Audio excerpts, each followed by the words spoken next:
Hi, everyone. My name is Ryan Golden. I'm an associate partner at McKinsey & Company, and I work in our social and public sector practice. I do work in the education space, and I'm a leader in our work primarily with historically Black colleges and universities. So I'm really excited to be here with you today and talk about this topic. Our panel is on inclusive growth and the role that diverse pathways play in stimulating that inclusive growth in a sustainable economy. I want to give a bit of context before we jump into panel introductions. But inequality, or it's hard to talk about inclusive growth without talking about the presence of rising inequality in the United States. So today, the US has the highest levels of inequality on record, with the top 10% of households owning about 70% of wealth and the top 1% owning over 30%. That inequality has disproportionate impacts on communities of color, on women, on physically disabled, and also on those in non-metropolitan areas. So our firm has done quite a bit of research on the topic, and we found that eliminating the disparity between Black and white households, as well as Latina or Hispanic and white households, would add $2 to $3 trillion of GDP to the economy.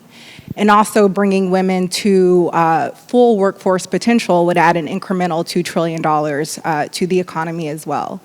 So our panel today has some really great and wide-ranging experience in this topic, and we're going to talk a bit about the solution space, how we got here, and the path forward. So I'll ask for introductions. Please, your name, your role, and what inclusive growth means to you.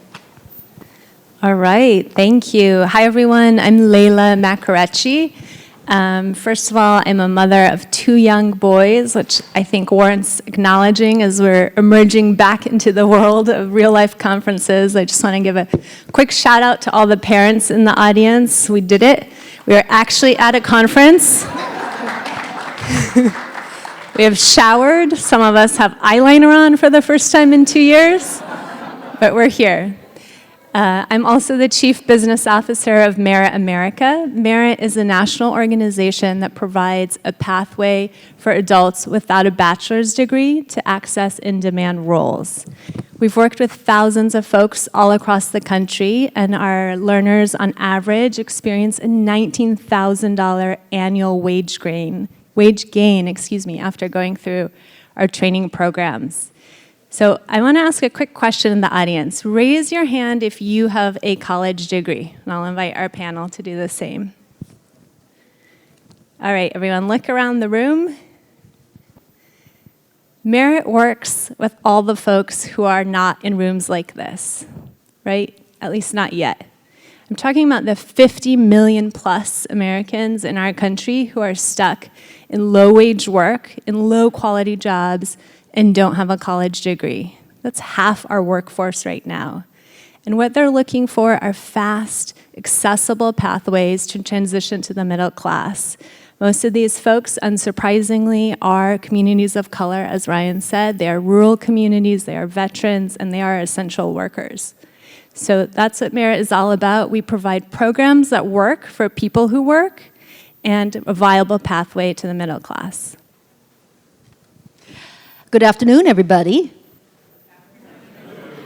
So I'm Ton-Quinlivan. My expertise area is workforce development, and I got my chops in the private sector, where I headed up workforce development for a company of 20,000 men and women, and then went to the public sector, where I became executive vice chancellor, driving the workforce mission of the California community colleges, which is the largest higher education system in the country.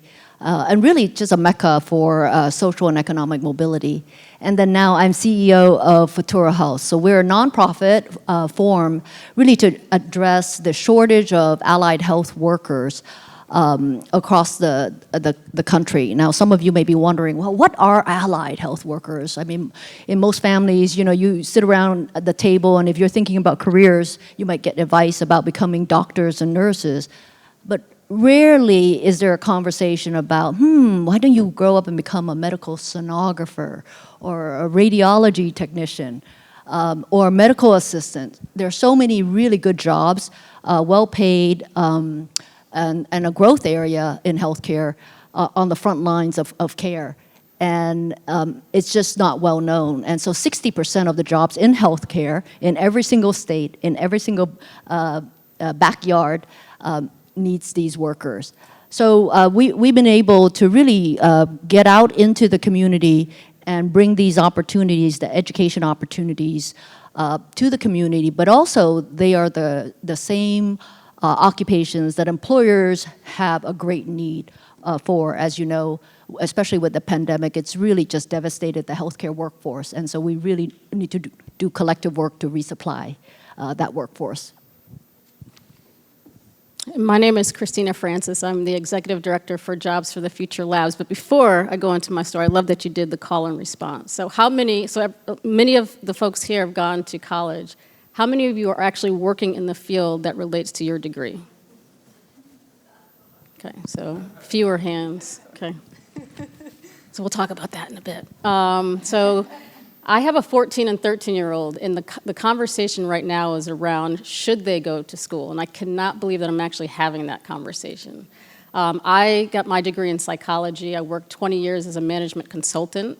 My initial thought was, after I got my degree, was to work for a year, then go back to get my PhD. This was in the late 90s. I actually ended up working for an organization that paid for me to upskill in software development. Had no idea that that was actually a career and one that I can do without a degree. Did that for 20 years. Then in 2016, I left to start my own company and actually also became an angel investor, investing in companies, particularly women-owned tech companies. Saw the inequities that a lot of entrepreneurs were having. And then right before the pandemic, I had the opportunity to apply for this job at JFF, and it brought everything together in my work. So after 25 years of working, I am doing exactly what I should be doing. So JFF, 40 years old, focused on transformation of workforce and education. I think right now our mission is more important and more critical than ever before. We get to work with education institutions, corporations, startups. We've got a few entrepreneurs in residence here with us. We're working with innovators. We're working with community-based organizations. We're working with federal, state, and local government, really to transform at this nexus right now to make a difference so that people, as they decide if they want to go to college, that they're able to do so, or if they want an alternative pathway, that they're actually able to do that as well. So look forward to talking. Oh, and your other question, inclusive, what is it? I will answer that question. So for us, it means that your zip code, your race, your gender will not preclude you from being successful or deciding what you want to do to be able to find, finance, and flourish in whatever you decide to do. So that's what inclusive means to us. Great, thank you. And you've set me up a bit because I want to start with education and education and workforce. And one of the things that is interesting to talk about is the role of college and schooling, right? So we have a K through 12 system that we say if you grow up and you do your homework, you go to school, even the poorest and most disadvantaged students should have, they have a shot, you have a chance. And then when we go to college, we see that, wages and your future earnings potential are highly tied to a college degree. So I think that's pretty clear. However, we see that lower income students just don't graduate college at the same rates that others do. And I think that the piece of research there that I find really interesting is that 90% of top quartile income owners will graduate from college in 4 to 6 years. However, only a quarter of the bottom half of income distribution will do the same. And so my first question, and I'll start with you, Kristina, because you're talking about we come from all different zip codes. Has the higher education system failed, or has the education system failed us? Is an education really all it takes? Oh, gosh. Has it failed us? I think we've learned a lot from it. I'm not going to answer that directly. What I'll say is a lot of us in this room are here because we have done well through the education system. That's an assumption that I'm making. So it is working for some. It is not working for all. And I think, Leila, the work that you're doing, it's not working for everyone, and so we have to create alternative pathways. I think when we look at the promise of the education system. There are a few things that the education system does. One, it allows us to gain skills. It allows us to learn and become proficient in an area so that employers and ourselves are able to align with work that hopefully is life-sustainable wage work.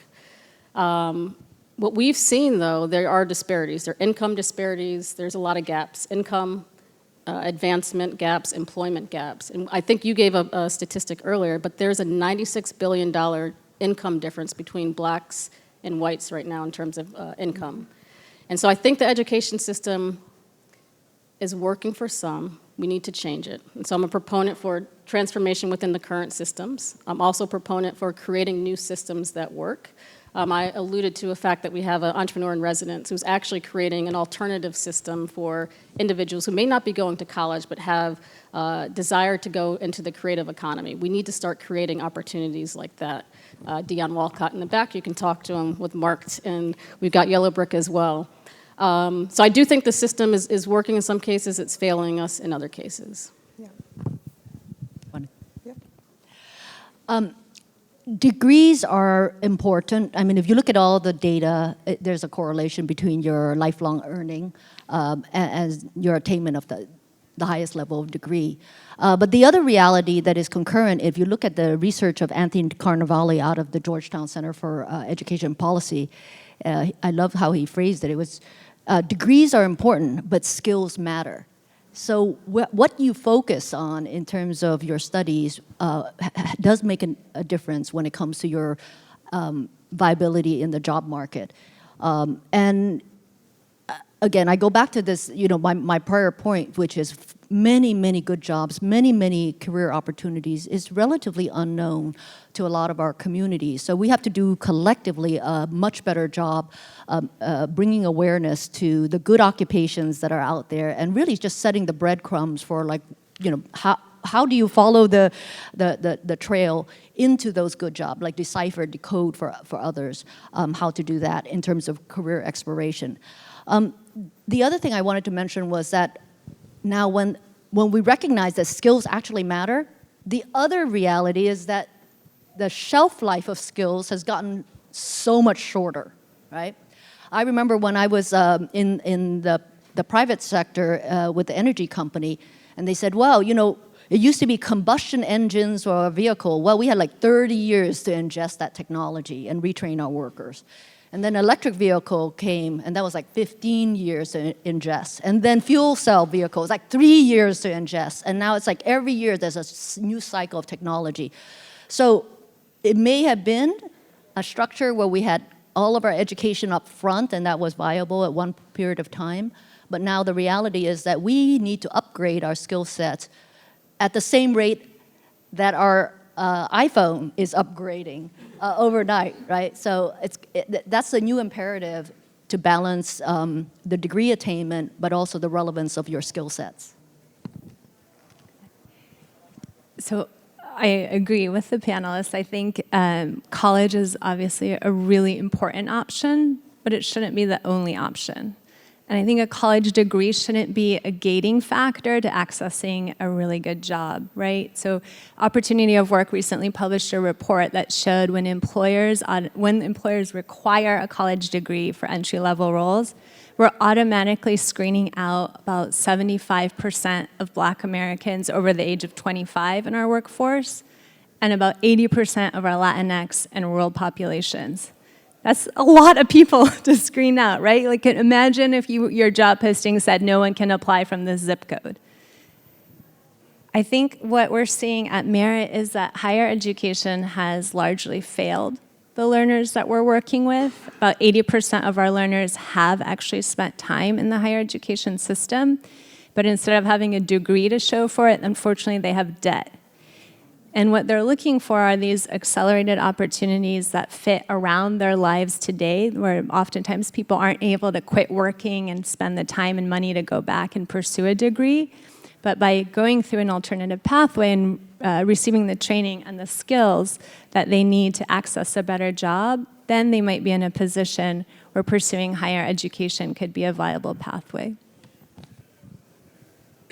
Vaughn, I just wanted to add a point because you're talking about skills evaporating, and we did a study, and 160 million women are at risk of their jobs being automated by the year 2030. So it is just always evolving. And unfortunately, as I started with, people of color and women are typically in those roles where skills are quickly being upskilled and changing. So I do want to ask, we've talked a bit about college, and I'm curious to get your perspective on what you believe are the structural adjustments that need to be made within the collegiate or the college education system to better help diverse learners. You want to start? Sure.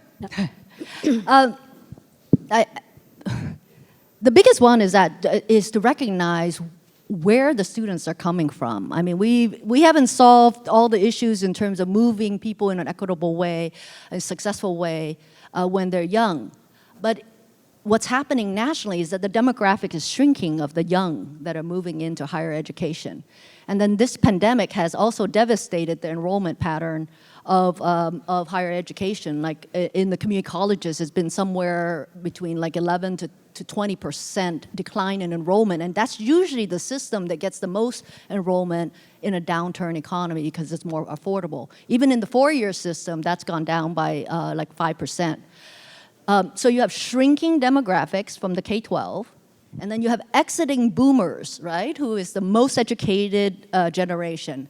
So really, where you have to focus your attention is the adults. How do we bring adults, like the merit population, like the Futuro health population, back into the workforce successfully with the skills and credentials that they need to break into that job and then to get the next job? I know at Futuro Health, we had to design on-ramps in very non-traditional ways. Like our average age population is 30. 80% of our students are diverse. 52% speak another language. So we're really working at how do you have the healthcare workforce reflect the communities that they serve, because it actually results in better outcomes. But in order to do that, you know, many of these adults did not have a successful first go-round in education. How do you on-ramp them back into education in a way that builds their confidence? And so we began playing with a set of what we call jumpstart courses. So, for example, soft skills are very important, interpersonal skills, very important to healthcare. We packaged a set of fully online, but with live supports, facilitators and mentors, as a way to ease adults, because there's three things that are important for building their confidence. One is that they have to go back into education, so that's like, you know, getting back on a bike. The second one is actually experiencing education, but in an online format, which many of these adults have not. And then third, which is actually the hardest, is getting your family squared away and set up so that you could actually study. And so by setting up an on-ramp that begins to practice that skill, it's a softer way to ramp up before we even move them into the technical part of the programming. Yeah, I think there are a lot of structural barriers right now that we've got to focus on, and each college, each university, I know it's tackling that right now. So there's one of cost, we kind of brought it up earlier, student debt, we've got to figure that out. I'm not going to go into detail around that one, but innovative financing, I think, is a big deal. The other is around support systems for students that are in school. So a lot of people start college and then may have to drop out either because of cost, because they're working and learning at the same time, they're not able to balance or juggle that, and particularly students of color, women, have a lot more challenge in that area and have to make sacrifices and decisions. So we got to figure out the workaround and wraparound services, whether that is social networks. I really believe in social capital, and how do you identify a network and a group of people to support students, whether that be people that might hire them, people that have gone through it before, people who can provide childcare or other support. So that's another area. The other is meeting the student and learner where they are, and how do we provide support in that area. I believe that corporations are now playing a bigger role as well in providing education as a benefit So students who may not finish and are at work and want to take some time off can actually go back and finish their degree. I believe that community colleges and four-year colleges have an opportunity to really work together, so students who want to go from community college to four-year college actually see that that can happen and start planning for that through support with counselors. You brought up kind of the family support. Michael Sorrell, who's at Paul Quinn University, how many people have heard about what he's doing? Fascinating new model where he has admitted a group of students and allowing them to bring 2 members of their family to school with them. Transformational, right? And I believe that's important because, again, there's a lot of first-time college students, a lot of people who have to choose, and sometimes there's shame about being the first college graduate. Sometimes there's a necessity that even if you get to go, you cannot finish. I believe that this is going to actually change some of the historic barriers and issues that we have seen, so I'm really excited to see what happens there. I think the other is that we still need alternative pathways in addition to college. I'm really excited about the work that Dr. Messina Morris is doing, for example, at Morehouse, where they are actually teaching students through the metaverse, and they've seen an increase in student performance, engagement. Black men, right, who sometimes are not doing as great or finishing, they're actually seeing a lot of great results. So how do you take technology, infuse that in traditional systems, and increase the performance and increase the opportunity for people to actually be successful? So those are a few areas where we can change some of the current structural barriers. There's a lot more, but I'll stop there. Good. Okay. So I heard from the 3 of you talk around alternative credentialing, different pathways. Leila, can you just start us off and talk a little bit about those credentials that you've seen that are really having an impact in helping people enter the middle class? Sure. I think the alternative pathways and the credentials that providers like us and others pursue, it's really critical that the credentials we're offering to our learners are aligned to actual employer needs and talent shortages, right? Not train and pray, but actually train to where employers are hiring and where there are jobs waiting on the other end. So some of the tracks that we focus on at Merit are tracks where we see jobs that are not as susceptible to automation, jobs that have actual career mobility built in. And if someone enters in an entry-level role, we want them to be able to continue to progress and increase their economic stability and security over time. And jobs that are aligned to areas that employers have projected growth. So they're difficult roles to fill now, but also projected to continue to grow in the fastest growing sectors of the U.S. economy. I'll give just a couple quick examples. IT support is one big area we train in using the Google Career Certificate for IT support, Java development, data analytics. And upcoming for us will be a UX design training track. So those are all areas that we've selected based on the factors I shared at the beginning. Great. Okay. Yeah, and it's interesting. You all know about the Google IT certs, right? And what we did was, in order to give it context within healthcare, we said, okay, yes, you have the technical skills in the Google IT cert, but what's missing for the individual is 2 other things. One is what is healthcare, right? What is the fundamentals of healthcare? So we actually asked Johns Hopkins University to create a course to pair that shows all the different work environment in which that IT can appear in healthcare, whether it's a hospital, a health center, at the school, so that way that person has an understanding of what they're getting into. And then, of course, the third part that we had to couple in terms of additional coursework and competency was the interpersonal skills. So we had 6 competencies that are about soft skills specific to healthcare, like being culturally competent, teamwork, collaboration, et cetera. And so we coupled 3 courses together in order to get someone ready to enter the healthcare. And so let me take that up a notch. So what I see ahead is that we used to only have 1 unit of education and training, and that was called the degree, right? That's 4-year, 2-year, a lot of years if you're going to go to the MD or PhD.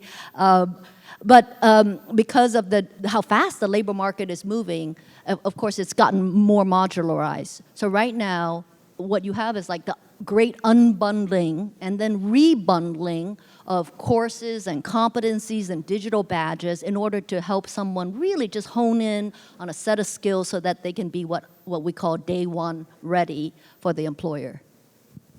Yeah, you bring up so many great points there. The unbundling, I think, is really huge.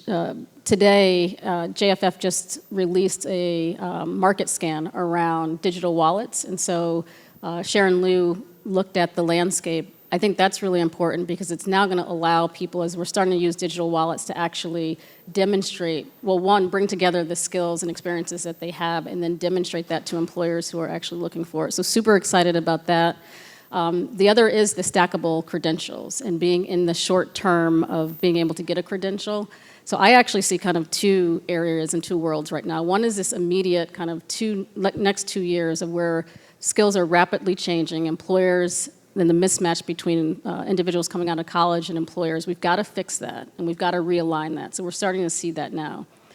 In the future, for 5-10 years out, we're going to start seeing, again, different alternative pathways. Each person can and should have their own route to success, their own route to achieving a skill, a credential, a diploma, a degree, and to achieving the success that they want. So we're starting to see that unbundling and stacking of credentials. So I would absolutely agree to that. Good, okay. I am going to quickly move us along to workforce interventions. And this won't be surprising to anyone, but we typically see large gaps amongst demographic groups in the workforce participation and in wages, right? So what I would ask for this team is, as we think about the workforce, what are things that you've seen that have been really innovative and have worked in terms of partnerships or better partnerships for employers in developing the workforce? What is in it for them? Yeah, so we've seen a lot of really interesting partnerships. Number one, I think partnerships work particularly across sectors. We've seen, corporations looking, particularly you brought up soft skills and communication skills and teamwork skills, skill sets that we absolutely need. So there's a company called Mersion. We've seen them work really closely with corporations to help build their middle managers up and being able to have some of the hard conversations. That's not something that we're typically learning in school in a degree program, but one that's required from a workforce perspective to allow companies to grow and expand. So that's one example that we've seen. I think the other is, again, really looking at when we're looking at what locations or regional areas are needing in terms of workforce and education, how are workforce boards, corporations, community colleges, four-year colleges actually working together to, A, identify the skills and needs of that location and region, and then how are they putting those training programs together and moving people along the cycle so that, one, they can uplift their skills, get into those high-paying jobs, and then be able to be retained and advance in those jobs. So that regional collaboration, I think, is really key. Yeah, I'll add to that just a little bit. Really similar learnings that we're seeing at Merit. I think the key to getting the workforce to work in an inclusive way is really having employers front and center in this conversation. So it's a two-way street. The training providers and higher education, we've got to be training and educating people in actual skills, whether they're soft skills or technical skills that employers need in the markets where employers need. And we've got to get our employers to allocate budget to this problem, right? So if an employer is actually interested in diversifying their talent pipelines, they need to pay for that. It turns out it's not free to recruit and train talented, diverse workers. And I see Gerald in the audience. He is really a leader when it comes to this and saying, look, there is actually a market for really talented, diversified talent. And if employers are not going to be paying providers like Merit in Europe and others, they're going to end up paying staffing firms who are not going to do this work with an equity lens. So I think it's really important that the same exact way talent acquisition budgets are allocated to hiring people in mid and senior level roles who are predominantly white, if an employer is interested in diversifying their talent pipelines, some budget has to be allocated, and not from a marketing department, not from a CSR department, but actually from a talent acquisition team. At Merit, we actually tried it both ways. We tested. We said, what would it be like if we offered the learners that we're training for free to employers? Maybe they'll get hired more quickly. Maybe they'll get jobs. And what does it look like when we actually engage with employers through a more formalized contract and charge them? And what we learned is when we charge, actually, employers hire learners faster. They hire more learners. They pay attention to the recruitment and onboarding experience of that person, which then goes on to serve their promotion and retention at the company longer term. So it's not a surprise. Corporations pay attention to things they allocate budget to, and I think it's a really important piece of the conversation when talking about equity in the workforce. Yeah, I just came back from a meeting in DC where I spoke to CEOs and chief operating officers of big healthcare systems. And in healthcare right now, they're really hurting on the workforce. So a basic principle is, look, if you can put out a posting and get what you need in the talent pool, then that's what you should do from a transaction, right? You can transact for the talent. But at this moment in time, you have a very shallow talent pool, which then requires more intentional workforce development. Now, the good news is that when you do workforce development, you don't have to go on your own. And that's a misconception for many employers. There's a whole infrastructure out there. But the key principle in workforce development, for example, is each party should do what it does best. So what should employers do? They know best what their specifications are, what their requirements are, and then they should hire, right? What do community-based organization and workforce system know best? Well, they can get out into the community, do a better job at outreach, bring in that diversity, and then also case management folks through a very complicated process. And then education, what does it do best? It should close the gap between what this population has and what the employers need. And I've had education institutions, for example, we had pre-employment tests where a lot of candidates were failing because of the spatial reasoning section, and this was back in the energy sector, and the education provider put that into the curriculum. Also, candidates were failing on the physical conditioning part. So the education provider actually adapted the curriculum, put in, everybody played soccer in the morning and did calisthenics to get themselves in shape. But this is this example, my fish story, is the most important reason why all parties should come together. When we were doing workforce development, we had this system in place. There was one young man, his name was Aleki, and he had gone fishing when he was 15. He caught a fish that was too small and got a ticket. Well, at 15, he didn't pay the ticket. It went to court. He didn't show up at court. It became a felony. So at 19, he was applying to energy companies, and basically he was precluded from employment in almost the entire sector and did not know it. So he had a record.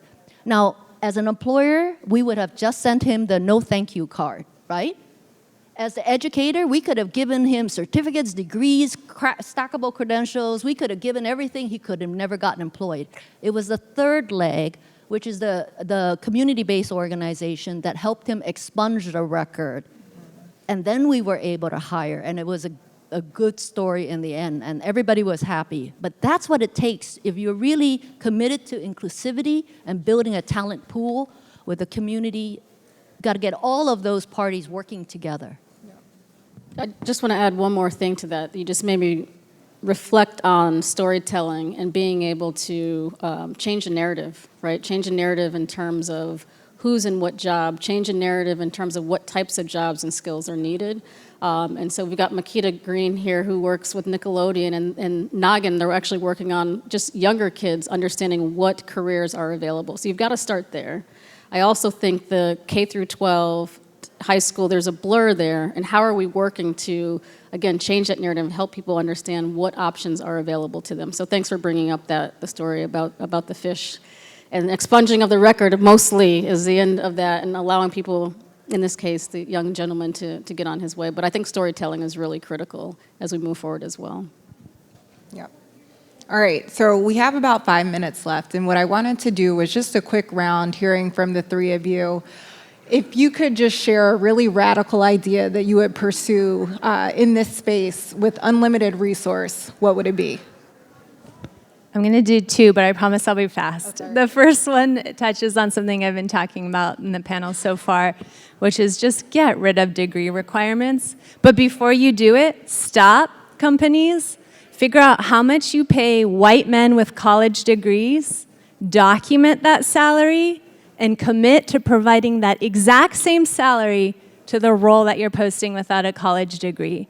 Because what we're seeing, unfortunately, is that companies are lifting college degree requirements. They're also bringing that salary down for the same exact role that 6 months ago they might have been hiring for a college degree. So that's the first thing I do is get rid of college degree requirements, but make sure you know how much you're paying your white degreed men and offer that exact same salary.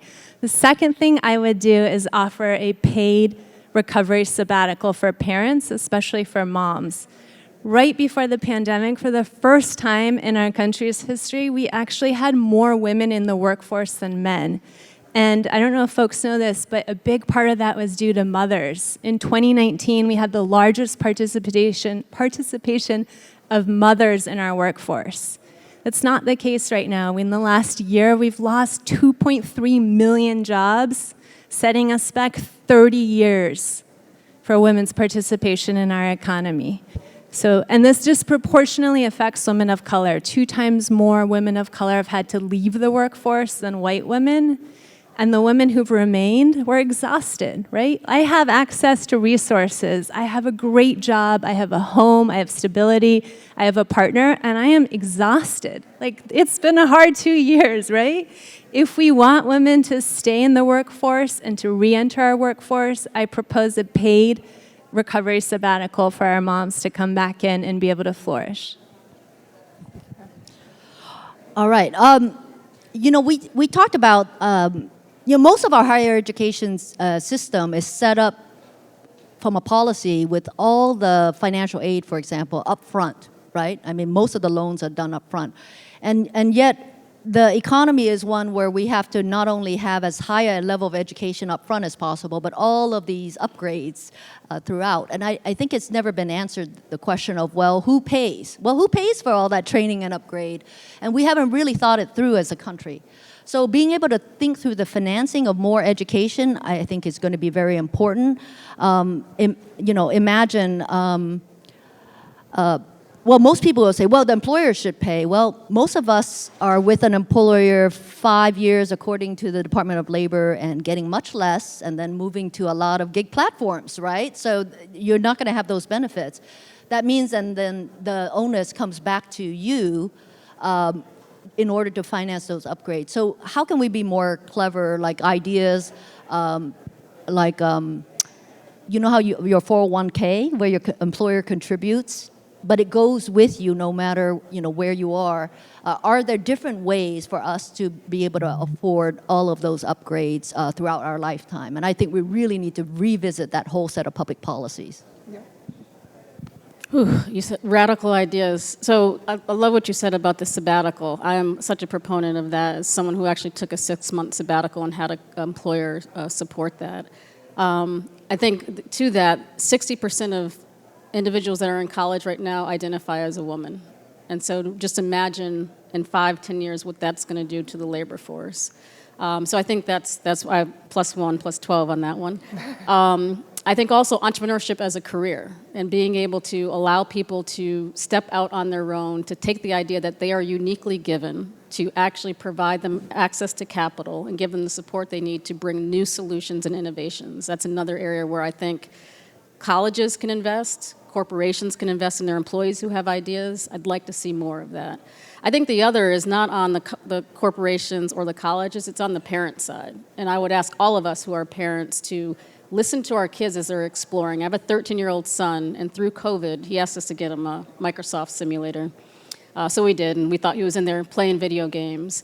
And over a year and a half, he taught himself how to fly through this simulator. For Christmas, he asked us, to get him pilot lessons, which we did. And 3 flights in, he is now taking off and landing a plane. He has researched careers in aviation. And as a parent, it made me reflect on, wow, our kids are actually exploring something in them that they love to do that may be different than we want them to do. And so as parents, I would just say, encourage your children, let them find that talent inside. And again, we should help them find, finance, and flourish in education. So that's my idea. 8 seconds left. Boom. Oh, wow. Thank you.